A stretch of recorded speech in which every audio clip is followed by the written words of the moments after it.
Gold, trusted gold buyers. మీరు తాకట్టు పెట్టిన బంగారాన్ని విడిపించి ఈ రోజు ఉన్న మార్కెట్ ధరకు కొనబడను.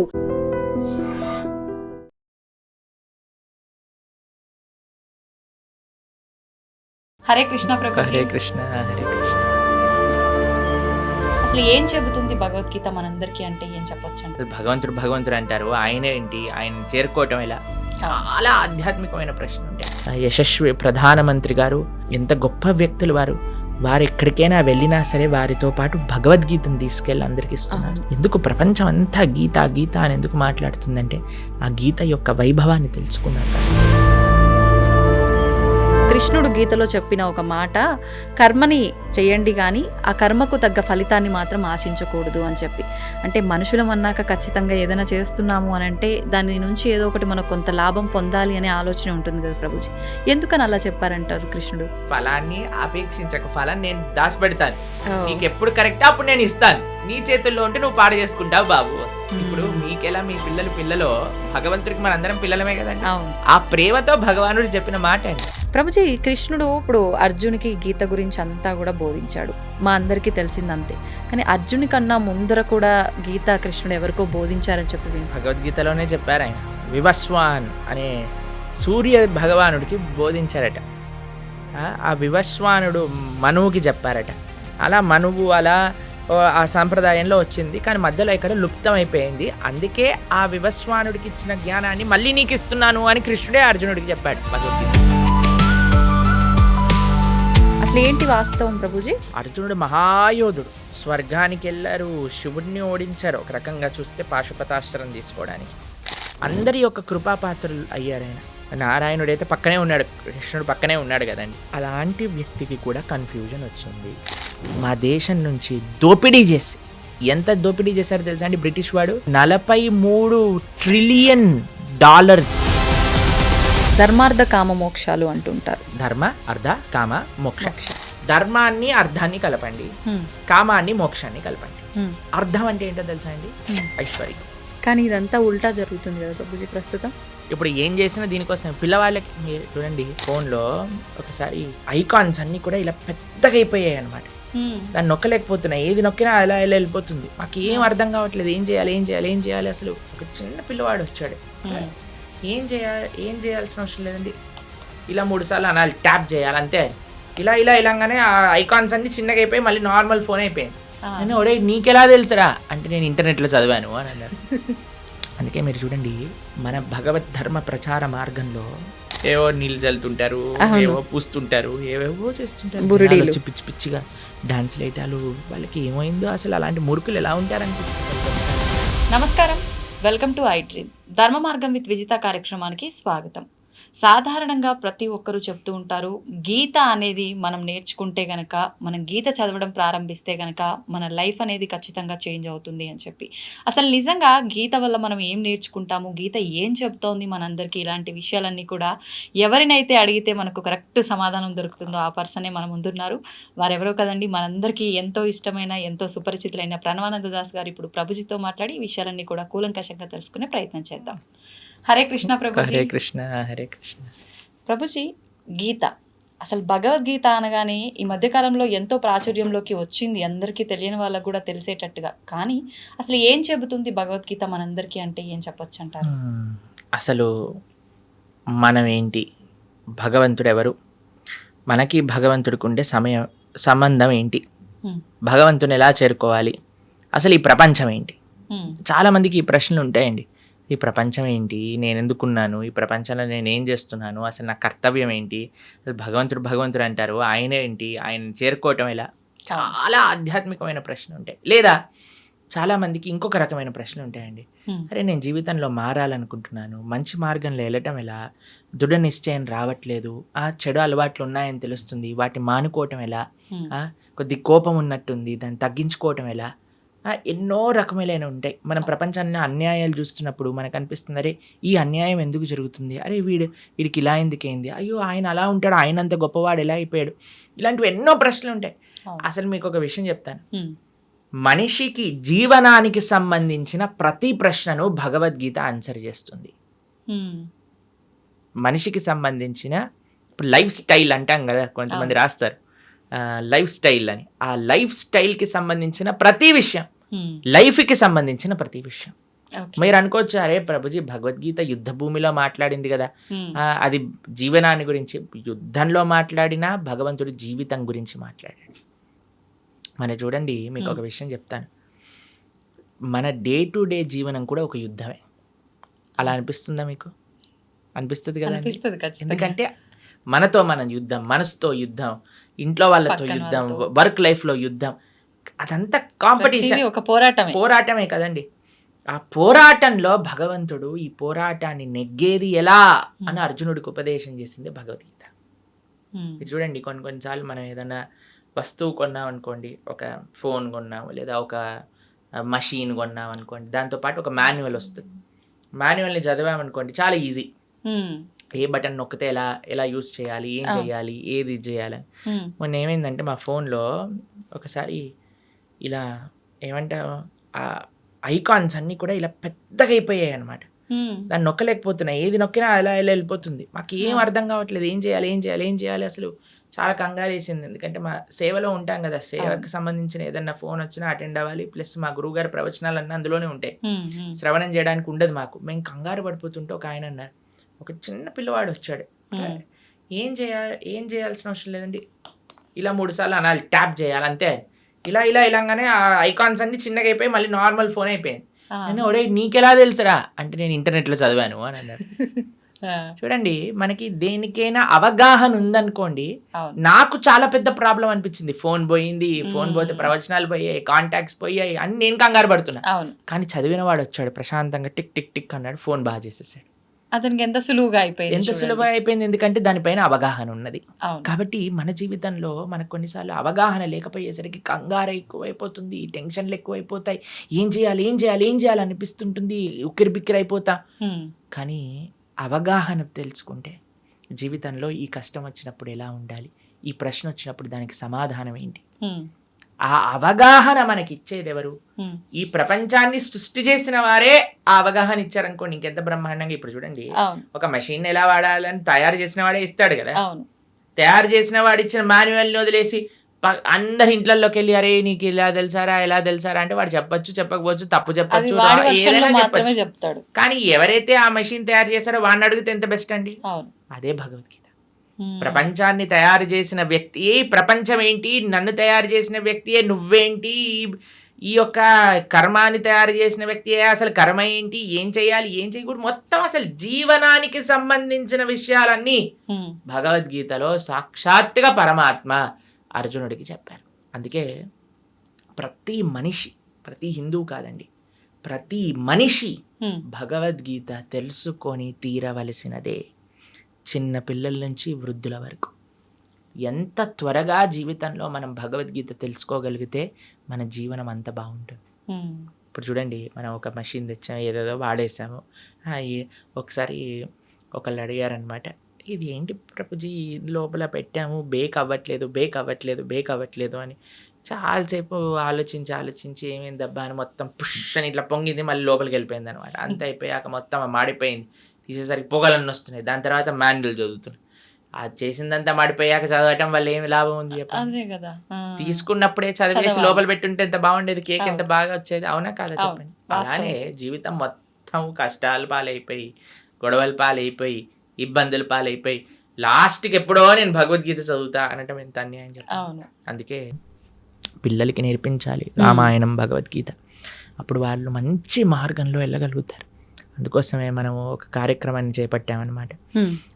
7 జూలై తొలి ఏకాదశి మరుసటి రోజు. తొలి ఏకాదశి అంటే తెలుగు వాళ్ళందరికీ ఒక మంచి పండగ, అంటే ఒక కొత్త ప్రారంభం అలా అనుకుంటున్నాం. కాబట్టి తొలి ఏకాదశి, పరమ పవిత్రమైన ఏకాదశి తర్వాత నుంచి వచ్చే ద్వాదశి రోజు నుంచి సాయంకాలం పూట 7:30 గంటల నుంచి ప్రతిరోజు 18 రోజుల పాటు 18 అధ్యాయాలు భగవద్గీత పూర్తి చేయబోతున్నాను చెప్పడం. కాబట్టి ఎవరైతే మీ ప్రేక్షకులు ఉన్నారో చక్కగా అటెండ్ అయ్యారనుకోండి, మొత్తం భగవద్గీత ఏం చెప్తుంది, భగవానుడు మనకి ఏం చెప్పాలనుకుంటున్నా 18 రోజులు, కేవలం రోజుకి 2 గంటలు ఇవ్వటం చేత అర్థమైపోతుంది. దాని తర్వాత జీవనం చాలా సులభం అవుతుంది. ఆ వినటము, విన్న వాటిని అర్థం చేసుకోవటం, అర్థం చేసుకున్న దాన్ని ఆచరించటం. ఇంకో విశేషం ఏంటంటే ఎవరైతే ఈ 18 రోజులు కోర్స్ అటెండ్ అయ్యి మనం ఒక చిన్న క్విజ్ లాగా పెట్టబోతున్నాం, దాంట్లో అన్నింటిలో కరెక్ట్ మార్కులు వచ్చిన వాళ్ళందరికీ కూడా మనము ప్రత్యక్షంగా స్వామి యొక్క భగవత్ ప్రసాదం, జగన్నాథుడి యొక్క ప్రసాదం, దాంతోపాటు ఒక సర్టిఫికెట్ కూడా మనం సైన్ చేసి పంపించడం జరుగుతుందన్నమాట. ఆశీర్వచనంగా వారికి భగవద్గీత కోర్సు 18 రోజులు పూర్తి చేశారు అనేటట్టుగా. కాబట్టి చక్కగా అందరూ ప్రేక్షకులకు ఒక మంచి అవకాశం, సదవకాశం. ఎందుకంటే ఇప్పుడిప్పుడే స్కూల్ స్టార్ట్ అయ్యాయి కదండి, మనకి ఇవే ఉండవు, ఇంకా హడావిడిలే ఉండవు, పిల్లలకి ఎగ్జామ్లే ఉండవు. కాబట్టి చిన్న పిల్లల నుంచి పెద్దవాళ్ళ వరకు అందరు చక్కగా 7:30కి ప్రారంభం అవుతుందంటే ఆఫీసుల నుంచి వచ్చేస్తారు, అన్నిటి నుంచి వచ్చేస్తారు. కాబట్టి జాగ్రత్తగా ఒక 18 రోజులు కేవలం 2 గంటలు ఇవ్వటం చేత మంచి భగవద్గీత జ్ఞానాన్ని అర్థం చేసుకున్న వాళ్ళం అవుతాం. ఎందుకంటే అండి ప్రపంచంలో ఎక్కడికి వెళ్ళినా సరే భగవద్గీతను ఆదర్శంగా చూస్తున్నారు, భగవద్గీత నుంచి అందరు నేర్చుకుంటున్నారు. మనం సనాతన ధర్మంలో పుట్టి, భారతదేశంలో పుట్టి మనము ఆచరించకపోతే, అర్థం చేసుకోకపోతే ఎంత అన్యాయం చెప్పండి. నిజంగానే. కాబట్టి మీకు ఒక విషయం చెప్తాను. ప్రభుపాదుల వారు లండన్కి వెళ్ళారనమాట. లండన్కి వెళ్ళినప్పుడు అక్కడ ఉండే వాళ్ళందరూ అన్నారు, Swamiji why did you come to our country, మీరేం తీసుకెళ్ళడానికి వచ్చారు మా దేశానికి అన్నారు. అయితే ప్రభుపాదుల వారు అన్నారు అనమాట, మీరు మా దేశాన్ని అతలాకుతలం చేసి, మా దేశం నుంచి దోపిడీ చేసి, ఎంత దోపిడీ చేశారో తెలుసా అండి బ్రిటిష్ వాడు, 43 ట్రిలియన్ డాలర్స్ ఇక్కడ నుంచి దోపిడీ చేసి తీసుకెళ్ళాడు వాడు. అంటే అంత డబ్బు 43 ట్రిలియన్ డాలర్స్ వర్త్ చేసేవన్నీ కూడా దోపిడీ చేశారు. మేము లండన్కి వెళ్ళాం కదా మొన్న, అక్కడ లండన్ మ్యూజియం అని ఉంటుంది, బ్రిటిష్ మ్యూజియం అని ఉంటుంది అనమాట. అక్కడికి వెళ్ళినప్పుడు ప్రభుపాదుల వారు ఒకసారి అడుగుతారు, ప్రభుపాద్ మీరు మ్యూజియంకి వెళ్ళాలనుకుంటున్నారంటే, ఓ స్టోలెన్ ప్రాపర్టీ అని అంటారు ప్రభుపాదుల వారు. అక్కడికి వెళ్తే అన్ని కోహినూర్ డైమండ్ మన విగ్రహాలు, మన ఇక్కడ నుంచి ఎత్తుకెళ్ళిన విగ్రహాలు, ప్లేట్లు, బంగారు గ్లాసులు, వెండి కంచాలు, వెండి పదార్థాలు, ఇవన్నీ అసలు వందల కొద్ది వస్తువులన్నీ అక్కడ ఉన్నాయి. మన సంపద అంతా అక్కడ మ్యూజియంలో పెట్టారు. మనం ప్రపంచంలోనే అందరికి మార్గాన్ని చూపించి అంత గొప్ప దేశంగా ఉన్న మన దేశం పైన పీక్కొని వాళ్ళంతా లూటీ చేసి, వాళ్ళ అనవసరమైన వాళ్ళకుండే అలవాట్లు, వాళ్ళకుండే పైశాచికత్వాన్ని అంతా జనాలకి అబ్బి, ఇప్పుడు కొంతమంది ఎలా తయారయ్యారటండి, బ్రిటిష్ వాడిని కీర్తిస్తున్నాడు. ఎందుకు సనాతన ధర్మం అన్నిటికంటే సేఫ్ అంటే తల్లిదండ్రుల పట్ల, దేశం పట్ల, నీ యొక్క సమాజం పట్ల బాధ్యతని నేర్పిస్తున్న ధర్మం ఏదైనా ఉంటే అది సనాతన ధర్మమే. కొంతమంది నిజమైన నీకు మంచి చేసిన వాడు బ్రిటిష్ వాడు అని చెప్పి వాడి వెనకాల వాడికి ప్రణామం చేస్తున్నారు. అలాంటి వాళ్ళు ఈ దేశానికి పట్టిన ఒక అన్నిటికంటే పెద్ద వ్యాధి అని చెప్పచ్చు. ఆ దేశాన్ని విభజన చేయడానికి ప్రయత్నం చేస్తున్నారు వాళ్ళు. కాబట్టి మన వాళ్ళు ఎలా మూర్ఖుల్లా వాళ్ళ వెనకాల పోతున్నారో నాకు తెలియదండి. దేశాన్ని అతలాకుతలం చేసి మొత్తం తీసుకెళ్ళిపోయారు ఇక్కడ నుంచి.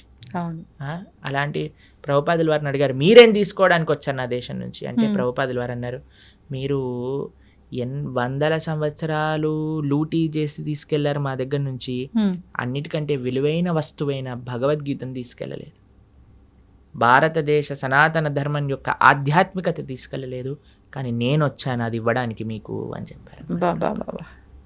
అది గొప్ప విషయం. ప్రపంచము భారతదేశం వైపు చూస్తుంది. మన యశస్వి ప్రధానమంత్రి గారు ఎంత గొప్ప వ్యక్తులు వారు ఎక్కడికైనా వెళ్ళినా సరే వారితో పాటు భగవద్గీతను తీసుకెళ్ళి అందరికి ఇస్తున్నారు. చూసారా? మొన్న కలిసినప్పుడు వారు అమెరికా, నాకు తెలిసి పంచతంత్ర శుభవిలాస్ ప్రభు అని ఉంటారు, మా ఆలయంలోనే ఉంటారు వారు. శుభవిలాస్ ప్రభు రాసిన పంచతంత్ర పుస్తకాన్ని గిఫ్ట్గా ఇచ్చారు, భగవద్గీతని గిఫ్ట్గా ఇస్తున్నారు. ఎందుకు ప్రపంచం అంతా గీత గీత అని ఎందుకు మాట్లాడుతుందంటే ఆ గీత యొక్క వైభవాన్ని తెలుసుకున్నారు కాబట్టి. మొన్న మేము ప్రపంచవ్యాప్తంగా మీరు అన్నారు కదా ఇందాక తిరిగి వచ్చాం, ఏం చెప్పాం? గీత గురించి. కాబట్టి మన హిందువులు సనాతన ధర్మంలో ఉండేవాళ్ళు ప్రాథమికంగా భగవద్గీతను నేర్చుకోవాల్సినదే. అప్పుడు ఎలా అయితే మనం అధ్యయనం చేస్తామో నేర్చుకుంటాము. అందుకే అందరికీ సులభంగా అర్థమయ్యే విధంగా మనం ఈ కోర్స్ చేయబోతున్నాం 18 రోజులు, స్టార్టింగ్ విత్ 7th జూలై సోమవారం సాయంకాలం 7th to 24th. చక్కగా ఆ భగవద్గీతను వింటే ఒక సర్టిఫికెట్ వస్తుంది, ఈ గీత చదువుకున్న వాళ్ళం అవుతాం, జీవితాన్ని మార్చుకున్న వాళ్ళం అవుతాం. వాస్తవం ప్రభుజీ. నిజంగా అంటే మంచి ఆలోచన ప్రభుజీ. ఇప్పుడు ఈ మధ్య కాలంలో భగవద్గీత చదవాలి, ఇంట్లో పెట్టుకున్నంత మాత్రాన సరిపోదు. ఖచ్చితంగా పుస్తకం తెరిచి అసలు ఏముందనే విషయాన్ని తెలుసుకునే ప్రయత్నం చేయాలి అంటారు గానీ, అంటే కొన్నిసార్లు పుస్తకం తీసి చదువుతున్నప్పటికీ అది ఎన్నోసార్లు చదివినా కొన్నిసార్లు అది అర్థం అవ్వదేమో. ఇలా క్లాసెస్ రూపంలో, మాటల రూపంలో వింటే దానిలో సారాంశం అనేది తొందరగా అర్థమవుతుంది. నిజంగా మీరు చేసిన చాలా మంచి ఆలోచన. అందరూ కూడా దాంట్లో పాల్గొనాలని ఆశిద్దాము. అయితే ఇంకొక క్వశ్చన్ ఏంటి నాది అనంటే, గీతకు సంబంధించే కృష్ణుడు గీతలో చెప్పిన ఒక మాట, కర్మని చేయండి కానీ ఆ కర్మకు తగ్గ ఫలితాన్ని మాత్రం ఆశించకూడదు అని చెప్పి. అంటే మనుషులం అన్నాక ఖచ్చితంగా ఏదైనా చేస్తున్నాము అని అంటే దాని నుంచి ఏదో ఒకటి మనకు కొంత లాభం పొందాలి అనే ఆలోచన ఉంటుంది కదా ప్రభుజీ. ఎందుకని అలా చెప్పారంటారు కృష్ణుడు? ఇప్పుడు మీకు ఒక చిన్న ప్రశ్న. ఇప్పుడు మీకు ఇద్దరు డాటర్స్ కదా, అవును. వాళ్ళ బర్త్డేస్కి ఫ్రెండ్స్, ఫ్యామిలీ, అమ్మమ్మ, తాతయ్యలు వాళ్ళు వీళ్ళు వచ్చారనుకోండి. ఒక్కొక్కళ్ళు వచ్చిన వాళ్ళు 2,000, 5,000 అన్నీ ఇస్తూ ఉన్నారనమాట వారికి. అప్పుడు మీరు ఏం చేస్తారు? బర్త్డే అయిపోయాక, నాన్న ఎన్ని వచ్చాయి మొత్తం కౌంట్ చేసి నాకు ఇవ్వు, నేను పిగ్గీ బ్యాంక్లో పెడతాను, ఎప్పుడైతే నీకు అవసరం ఉంటుందో అప్పుడు ఇస్తానని చెప్తాను. ఓ 50,000 వచ్చాయా, ఏదన్నా చేసుకో అని చెప్తారా మీరు? చెప్పం. ఏమంటారు మీరు? ఖచ్చితంగా తీసుకుంటాము, దాన్ని జాగ్రత్త పెడతారు కదా. అవును. అది మీరు వాడేసుకుంటారా? వాడం. వాళ్ళకి ఎప్పుడైతే అవసరం ఉంటుందో అప్పుడు ఇస్తారా? అదే భగవానుడు చెప్పింది. అయ్యా కర్మ చెయ్యి, ఫలాన్ని అపేక్షించకు, ఫలాన్ని నేను దాచిపెడతాను, నీకు ఎప్పుడు కరెక్ట్ అప్పుడు నేను ఇస్తాను, నీ చేతుల్లో ఉంటే నువ్వు పాడు చేసుకుంటావు బాబు. ఇప్పుడు మీకెలా మీ పిల్లలో భగవంతుడికి మనందరం పిల్లలమే కదండి. ఆ ప్రేమతో భగవానుడు చెప్పిన మాట అండి. అంటే ఇప్పుడు స్వామి ఏమంటున్నాడు, చాలా సింపుల్ గా మీకు ఒక విషయం చెప్తాను. ఒక ఆయన అమెరికాకి వెళ్ళాడు, చదువుకుంటున్నాడు, బాగా చదువుకున్నాడు, ఎంఎస్ చేశాడు, జాబ్ వచ్చింది. జాబ్ వచ్చాక చాలా పెద్ద శాలరీ అనుకోండి, ఓ $10,000 వస్తున్నాయి అనుకోండి. వాళ్ళ నాన్న అన్నారు, నాన్న అసలు నీకు ఎన్ని ఖర్చులు ఉన్నాయో ఒకసారి రాసి పెట్టు అనగానే, రూమ్ రెంట్కి ఇంత, తిండికి ఇంత, పెట్రోల్కి ఇంత, ట్రావెల్కి ఇంత, తర్వాత ఎక్స్పెన్సెస్, కొన్ని అడాక్ ఎక్స్పెన్సెస్, వాటన్నిటిని నాన్న నాకు ఒక 3,000 చిల్లరల్లో అయిపోతుంది అని అంటే, సరే నాన్న 3,500 నీ దగ్గర పెట్టుకో, మిగతావన్నీ నా బ్యాంక్ అకౌంట్లో వేసేయని చెప్పాడు. సరే ఆ పిల్లవాడు పాపం నాన్నగారు చెప్పారు కదా అని, నాన్నగారు చదివించారు, నాన్నగారు చెప్తున్నారు కదా అని మిగతావన్నీ వేసేస్తున్నారు. వాళ్ళ రూమ్మేట్స్ ఏమో అందరు కూడా పార్టీలకు వెళ్తున్నారు, తిరుగుతున్నారు, తాగుతున్నారు, తిరుగుతున్నారు, అన్ని చేస్తున్నారు. వీడేమో చేయలేకపోతున్నారు, డబ్బులు లేవు కదా ఇంత. అయితే అందరు కూడా చూసావా, వీడు నాన్నకి ఇచ్చేస్తున్నాడు, డబ్బులు నాన్నకి ఇచ్చేస్తున్నాడు. వాడికి కూడా కొన్నిసార్లు డౌట్ వచ్చింది, బాధ వేసింది, అయ్యో ఎందుకు ఈయన నాన్నని డబ్బులు తీసేసుకున్నాడే. సరే అని కొన్ని సంవత్సరాలు వర్క్ చేశాక ఆయన మళ్ళీ తీసుకొచ్చారు, పెళ్లి చేశారు. ఆయనకి మంచి సంబంధం చూసి పెళ్లి చేసి, వివాహం అయిపోయాక ఇప్పుడే వాళ్ళిద్దరు మళ్ళీ అమెరికాకి వెళ్తున్నప్పుడు, నాన్న నువ్వు 2 సంవత్సరాల నుంచి ఏవైతే డబ్బులు నాకు వేస్తున్నావో ఆ డబ్బులన్నీ మళ్ళీ ఇప్పుడు నీ బ్యాంక్ అకౌంట్లోకి ట్రాన్స్ఫర్ చేశాను, ఇది చూసుకో, ఇది ట్రాన్స్ఫర్ అయిపోయింది అని అంటే, ఆయన అడిగారు, నాన్న ఇన్ని రోజుల నుంచి తీసుకున్నావు, ఇప్పుడు ఎందుకు ఇచ్చావు? ఎందుకంటే అప్పుడు ఇస్తే నువ్వు పాడైపోయేవాడివి, కానీ ఇప్పుడు నీకు ఒక మంచి పార్ట్నర్ అవసరానికి ఆ పార్ట్నర్ చూస్తుంది నువ్వు ఏం ఖర్చు పెడుతున్నావు, ఏం చేస్తున్నావు, ఏం తప్పు చేస్తున్నావు, ఏం కరెక్ట్ చేస్తున్నావు. కాబట్టి ఇప్పుడు నీకు వివాహం అయింది కాబట్టి ఒక బాధ్యతాయుతంగా నిన్ను మంచి మార్గంలో పెట్టేవాళ్ళు నీతో ఉన్నాం కాబట్టి ఇప్పుడు ఇచ్చేస్తున్నా, నాకేం అవసరం లేదు నాన్న అని ఆ నాన్నగారు చెప్పారు. ఆ నాన్నగారు చెప్పింది కరెక్టా రాంగా చెప్పండి? కరెక్ట్, ఖచ్చితంగా కరెక్టే కదా. అదే భగవంతుడు చెప్తున్నా, నాన్న ఫలం నీ చేతిలో ఉంటే మిస్యూజ్ చేసుకునే అవకాశాలు ఉంటాయి, కాబట్టి ఫలాన్ని అపేక్షించకుండా try your best, do your best. ఆ ఫలితం నేను ఎప్పుడు నీకు ఏ క్షణంలో నీకు కావాలో ఆ క్షణానికి నేను ఇస్తాను. ఎంత గొప్ప మాట, నిజంగా చాలా గొప్ప మాట. కాబట్టి అది పరమాత్మకి మన పట్ల ఉండే ప్రేమ. ఈ విషయాలు ఎలా అర్థమవుతాయండి అని అంటే, ఎప్పుడైతే మనం వింటామో భగవద్గీతని, ఎవరైతే భగవద్గీతను అర్థం చేసుకొని దాన్ని మనకి అర్థమయ్యే విధంగా చెప్పే వాళ్ళ దగ్గర నుంచి శ్రవణం చేసినప్పుడు, మనం చదివినప్పుడు చాలా సులభం అయిపోతుంది. అందుకే మీరు చూడండి, మన భగవద్ ధర్మ ప్రచార మార్గంలో కొంతమంది మ్యాజికల్ చేస్తూ ఉంటారు, చూసారా మీరు? కొంతమంది అంటే మన ధర్మ ప్రచార మార్గంలో కాదు నేను చెప్తున్నాను, కొన్ని వీళ్ళు ఏవో నీళ్ళు చల్లుతుంటారు, ఏవో పూస్తుంటారు, ఏవేవో చేస్తుంటారు, పిచ్చి పిచ్చిగా డాన్స్ లేటాలు, వాళ్ళకి ఏమైందో అసలు అలాంటి మూర్ఖులు ఎలా ఉంటారు అనిపిస్తుంది కొన్నిసార్లు. మంచిది మనం వదిలేసి, లేకపోతే ఆ మూర్ఖుల్ని మనం ఎలా భరించగలుగుతాం అనిపిస్తుంది.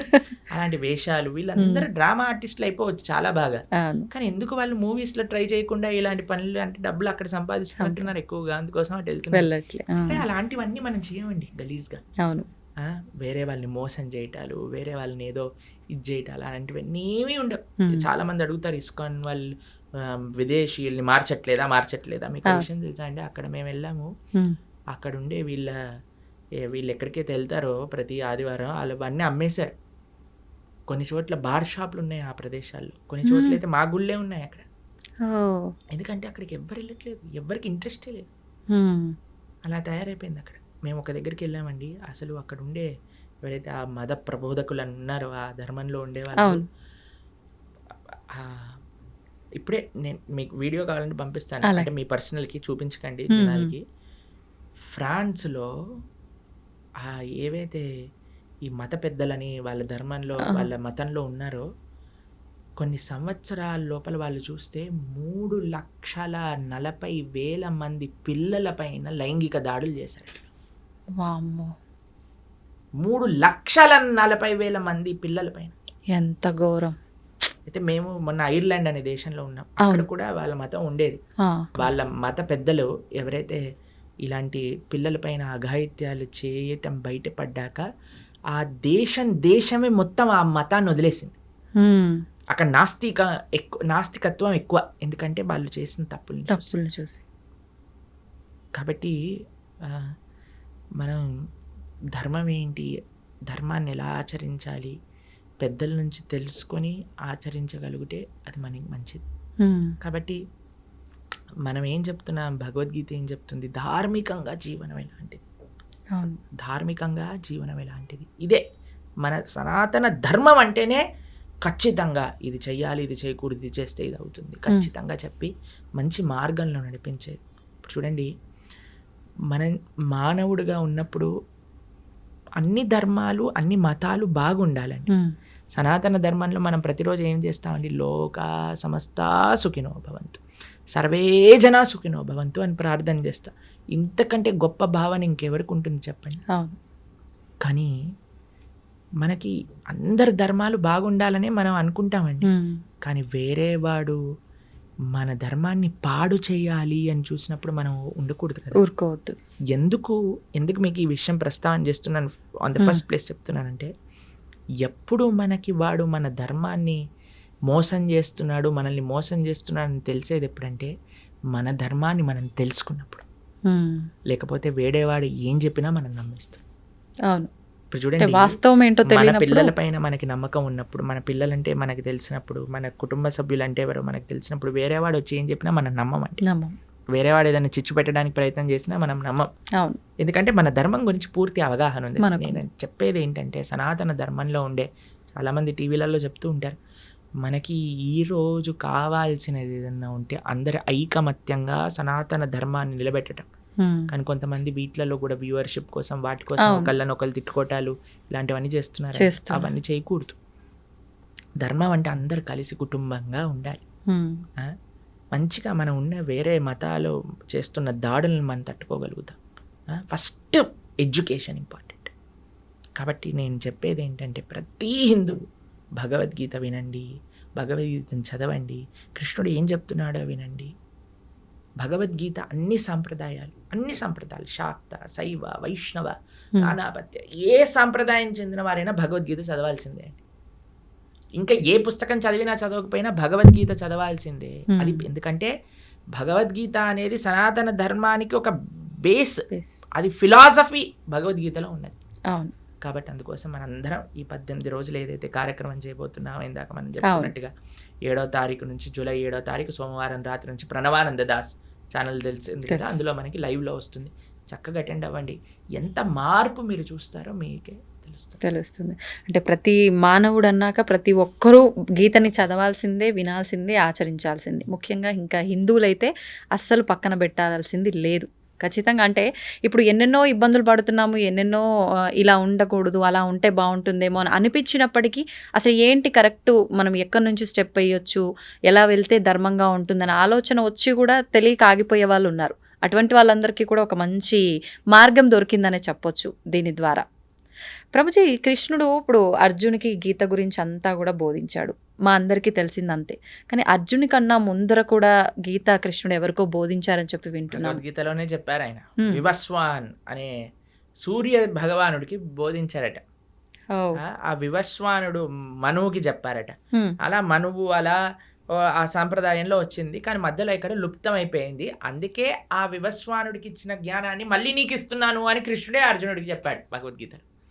కాబట్టి పరమాత్మ ఎన్నో రూపాల్లో మరలా అవతరించి ఆ ధర్మాన్ని బోధిస్తూ ఉన్నారండి.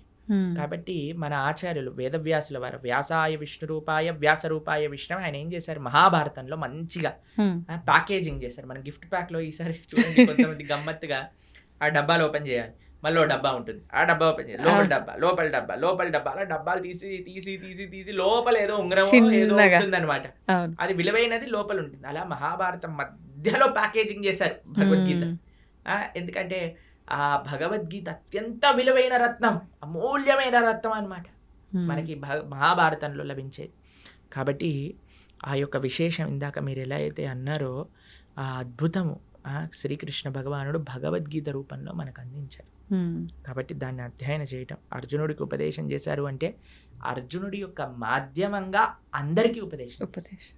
ఇప్పుడు మీరు నన్ను ఇంటర్వ్యూ చేస్తున్నారు, మీకోసం చేస్తున్నారా? అందరి కోసం, అంతే కదా. అలా అర్జునుడు కూడా కృష్ణుడి ప్రశ్న అడిగి ఎందుకోసం? అర్జునుడి కోసము అందరి కోసం.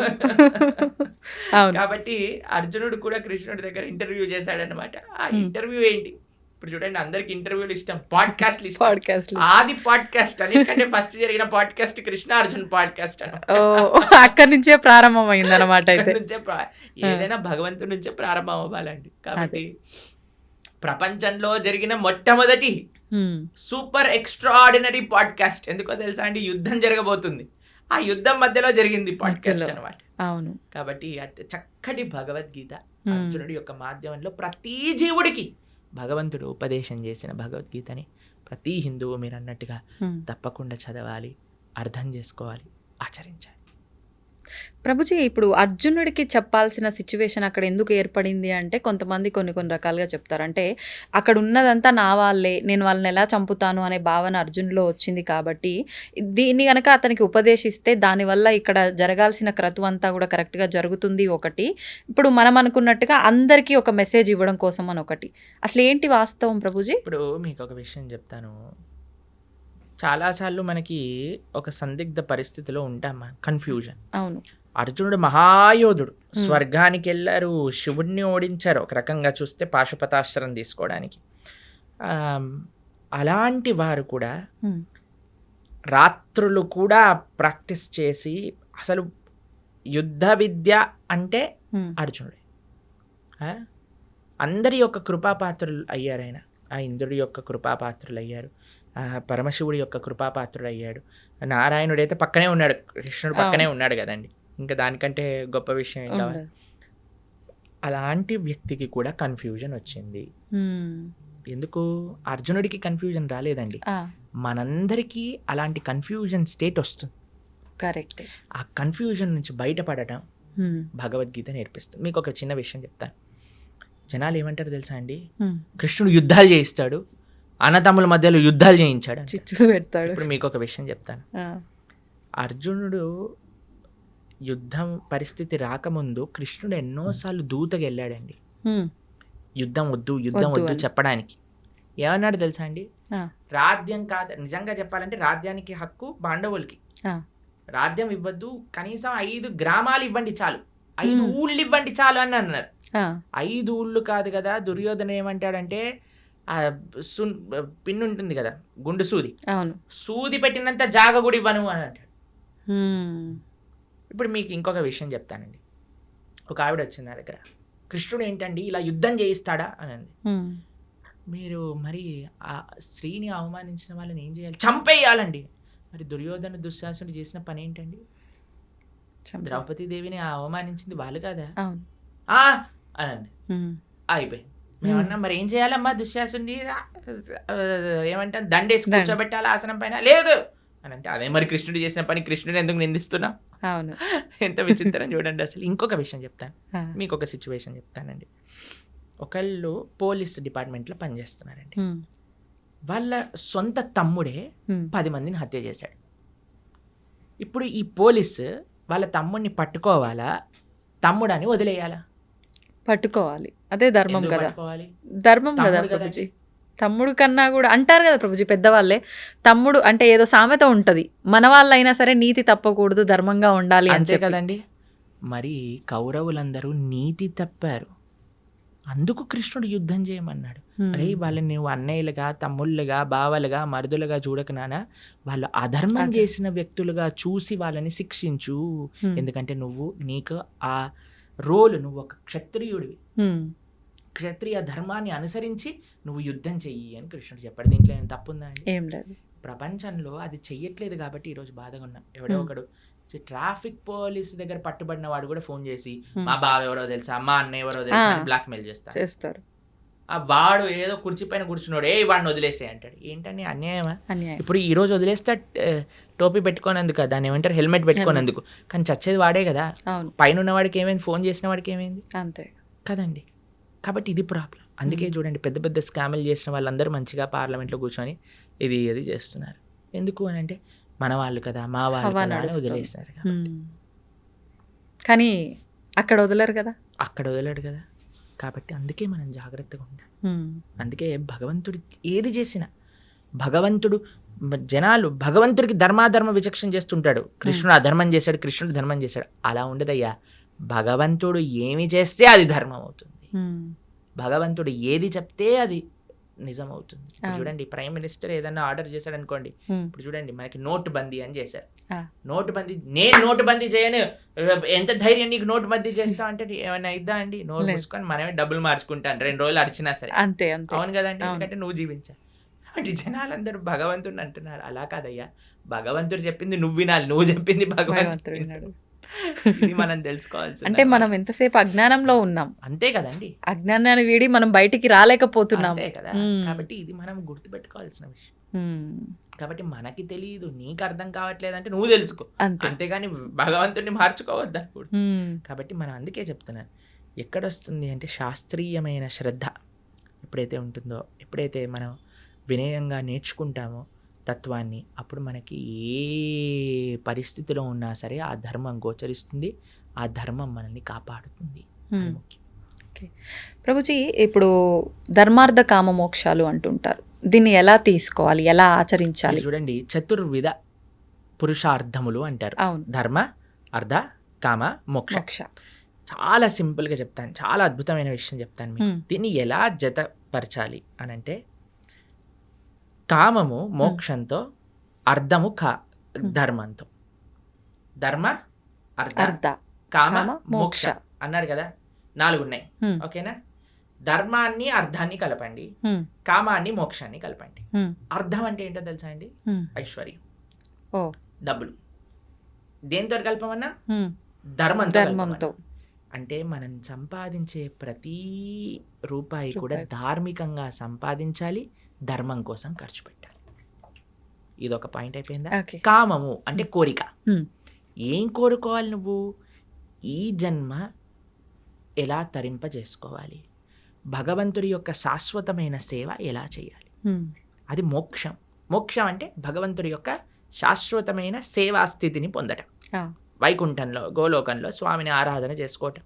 ఎవరు మన భగవత్ స్వరూపంగా మనం భావించి ఆరాధన చేస్తున్నాము, స్వామి దగ్గరికి వెళ్ళి చక్కగా రామ, కృష్ణ, నృసింహ, నారాయణ వాళ్ళకి ఆరాధన చేసుకోవటం, నిరంతరం వారి యొక్క సేవలో ఉండటం. కాబట్టి కోరిక మోక్షం కోసం, అర్థం ధర్మంతో కలపడం. ఎప్పుడైతే ఇలా మనం ఉంటామో, ఎప్పుడైతే మనం ఇలా మనం చేస్తామో, ఎప్పుడైతే ఇలా మన జీవనం ఉంటుందో, ధార్మికంగా సంపాదించటం, ధర్మం కోసం వెచ్చించటం. కోరిక కేవలం భగవంతుని తెలుసుకోవటానికి, భగవంతుడి యొక్క సేవ కోసం ఎప్పుడైతే ఉంటామో, అప్పుడే మానవుడు పరిపూర్ణ జీవనాన్ని జీవించిన వాడు అవుతాడు. ఈ విశేషాలన్నీ కూడా మనకి భగవద్గీతలో ఉంటాయి. కానీ ఇదంతా ఉల్టా జరుగుతుంది కదా ప్రభుజీ ప్రస్తుతం. అంతే కదండి, డబ్బు సంపాదించడం కోసమే కోరికల కోసం ఖర్చు పెట్టేస్తున్నారు. ధర్మము, మోక్షం అయితే తెలియదు. అవును, ఇప్పుడు ఏం చేసినా దీనికోసం. పిల్లవాళ్ళకి మీరు చూడండి, బాగా చదువుకోవాలి నాన్న, అప్పుడే డబ్బులు బాగా వస్తాయి, డబ్బులు బాగా వస్తే సుఖంగా ఉంటావు. చిన్నప్పటి నుంచి వాడికి 2 విషయాలు చెప్తున్నాం కదండి. బాగా సంపాదించి మంచి జాబ్ వస్తే మంచి పెళ్ళాం ఉంటుంది, కథం అయిపోయి జీవితం నీకు ఖతం. నచ్చినట్టుగా ఉండగలుగుతావు అయిపోయింది ఫ్యూచర్ జీవితాన్ని అన్యాయం. అక్కడ చిన్న పిల్లవాడికి డబ్బులు సంపాదించు సుఖంగా ఉండి ఈ 2 విషయాలు చెప్పి పెంచితే రేపు ప్రొద్దున వాడికి డబ్బులు సంపాదించలేని పరిస్థితి ఒకవేళ వచ్చింది అనుకోండి, వాడు చచ్చిపోదాం అనుకుంటున్నాడు. మళ్ళీ వాడు ఇంకా వేరే దారుల్లో ఎలా అయినా డబ్బు సంపాదించే ప్రయత్నం కూడా చేస్తాడు. అంతే కదండి. ఇప్పుడు బెట్టింగ్లన్నీ ఎందుకు చేస్తున్నారు, ఇప్పుడు ఈ యాప్లన్నీ ఎందుకు వస్తున్నాయి, ఎందుకు ఇంతమంది?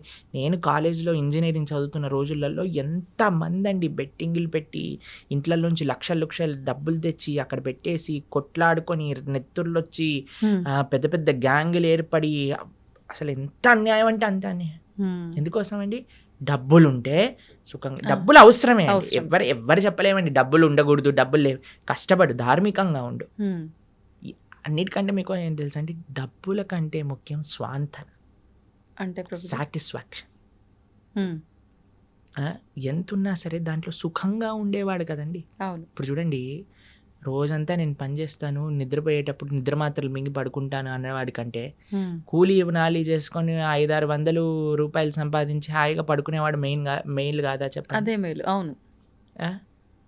కాబట్టి ఇప్పుడు హోటళ్లలోకి వెళ్ళి తిని దాన్ని డైజెస్ట్ చేసుకోవడానికి మెడిసిన్లు వేసుకొని ఇలా ఉండే బ్రతికేవాడికైనా చద్దన్నము మజ్జిగ కారం పెట్టుకొని తినేవాడు, ఆ అన్నం కరెక్ట్గా ఒక పూట కడుపులో టైంకి తినేవాడు మంచివాడు కాదంటారా చెప్పండి? కాబట్టి సుఖం ఎక్కడుంది అంటే నీ భావనలో ఉన్నది. స్వాంతన అది ముఖ్యం. అన్ని కోట్లుగా సంపాదించి సుఖం లేదు స్వాంతన లేదు అన్నవాడికి మనం ఏం చేయగలుగుతాం చెప్పి. కాబట్టి భగవద్గీత ఒక ఓవరాల్ ఒక మంచి కంప్లీట్నెస్ని జీవితానికి ఇస్తుంది. అందుకే మనకి భగవద్గీత యొక్క విశేషం ఎన్నోసార్లు చెప్పుకున్నా. అందుకే మనం అనుకుంటున్నాం ఈ సంవత్సరం ఈ జూలై 7వ తారీఖు నుంచి 18 రోజులు భగవద్గీత కోర్స్ చేయటం వల్ల కనీసం యువత, ఎవరైనా చిన్నపిల్లలు పెద్దవాళ్ళు మిగతా ముఖ్యంగా యువకులు కానీ చక్కగా వచ్చి, అందుకే మీ ప్రేక్షకులందరికీ చెప్పేది ఏంటంటే, ఇంటిల్లిపాది ఎలా అయితే మీరు సీరియల్లను చూస్తారో, ఆ రియాలిటీ షోలను చూస్తారో అందరు కూర్చొని, ఆ సినిమాలు ఎలా అయితే చూస్తారో, న్యూస్ ఎలా అయితే చూస్తారో, అలా ఇంటిల్లిపాది కూర్చొని భగవద్గీత కూడా శ్రవణం చేయండి. ఆ శ్రవణం చేయగలిగితే మొత్తం ఇల్లంతా ఒక మంచి మార్పుని పొందుతుంది, దాంట్లో ఎటువంటి సందేహం లేదు. కాబట్టి ఈ యొక్క కోర్స్ జూలై 7వ తారీఖు ప్రణవానంద దాస్ ఛానల్లో 7:30కి సాయంకాలం 7:30 నుంచి 9 గంటల వరకు చక్కగా శ్రవణం చేయండి. ఎన్నో మంచి మార్పులు మీరే మళ్ళీ మాకు చెప్తారు. అది తప్పకుండా ఆ కోర్సులో కలుసుకునే ప్రయత్నం చేద్దాం. మీరు కూడా రావడానికి ప్రయత్నం చేస్తామన్నారు, అవును కదా?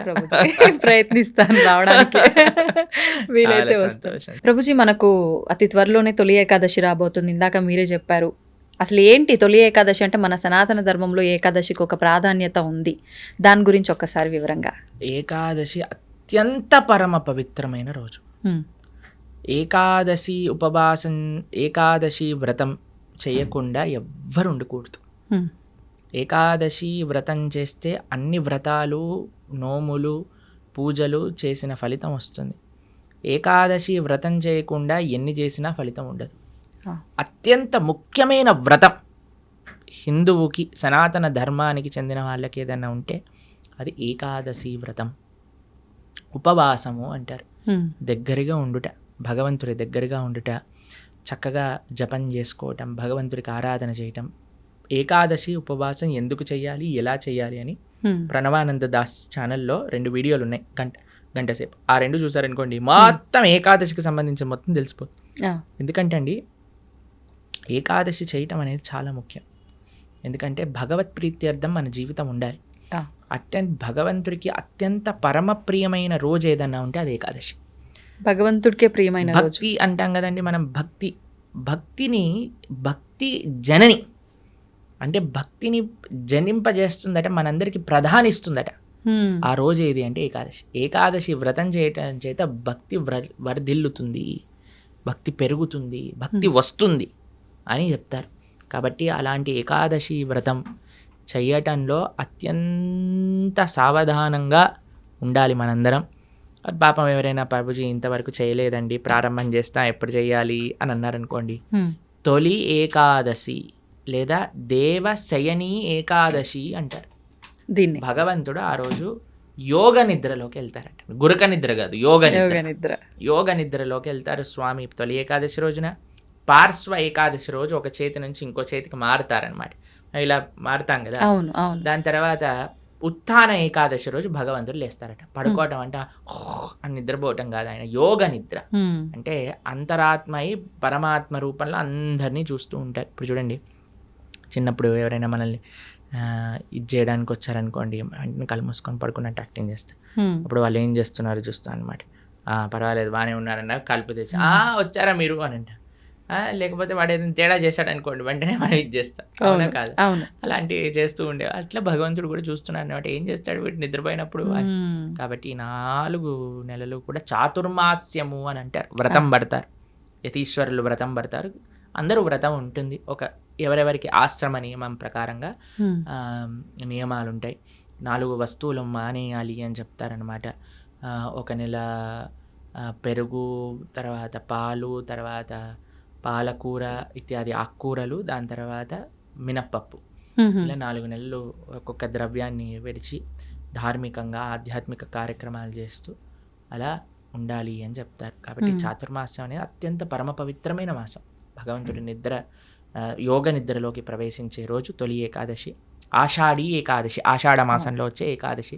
పండరీపురంలో పెద్ద ఉత్సవం చేస్తారనమాట. ఈ ఏకాదశికి లక్షల మంది, 10-15 లక్షల మంది వచ్చి దర్శనం చేసుకుంటారు.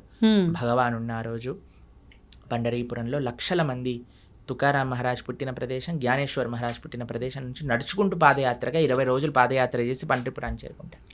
చేరుకొని గొప్ప ఉత్సవం, దిండి యాత్ర, దేహు యాత్ర అంటారనమాట. చాలా అద్భుతమైన ఉత్సవం అక్కడ జరుగుతుంది. ఇది దేవశయని ఏకాదశి, తొలి ఏకాదశి అని మనకి ఈ జూలై 6వ తారీఖున వస్తుంది. తొలి ఏకాదశి మరుసటి రోజు ద్వాదశి నుంచి మనం ఈ కార్యక్రమాన్ని ప్రారంభం చేసుకుంటున్నాం, భగవద్గీత కార్యక్రమం. ఎందుకంటే తొలి ఏకాదశి, ఒక ఏకాదశి రోజు మంచి కార్యక్రమం మనం ప్రారంభం చేసుకోవాలి. ఆ స్వామికి ప్రార్థన చేసి ఉపవాసం చేసి దీక్ష బట్టి నెక్స్ట్ డే నుంచి ద్వాదశి నుంచి పరమ పవిత్రం. ఏకాదశి ఎంత గొప్పదో ద్వాదశి ఎంత గొప్పది. ఆ ద్వాదశి రోజు నుంచి మనం భగవద్గీత ప్రవచనం అనేది ప్రారంభం చేస్తున్నాం. 18 రోజులు 18 అధ్యాయాలు భగవద్గీత ప్రతిరోజు సాయంకాలం 7:30 గంటకి ప్రణవానంద దాస్ ఛానల్లో మనం వీక్షించవచ్చు అనమాట. అది విశేషం. తప్పకుండా ప్రభుజీ, నిజంగా అందరూ ఆ లైవ్కి వస్తారని చెప్పి ఆశిస్తున్నాను. నిజంగా అంటే ప్రతి ఒక్కరిలో ఉంటుంది అలాంటి మంచి మంచి విషయాలు వినాలి అని చెప్పి. అందులోనూ మీరు చెప్తుంటే వినాలని ఆసక్తి చూపించేవారు కూడా చాలా ఎక్కువ మందే ఉన్నారు ఇప్పుడు. సంతోషం ప్రభుజీ, మరొక మంచి ఎపిసోడ్లో మరిన్ని మంచి విషయాలు మీతో మాట్లాడాలని ఆశిస్తున్నాను. ధన్యవాదాలు. హరే కృష్ణ.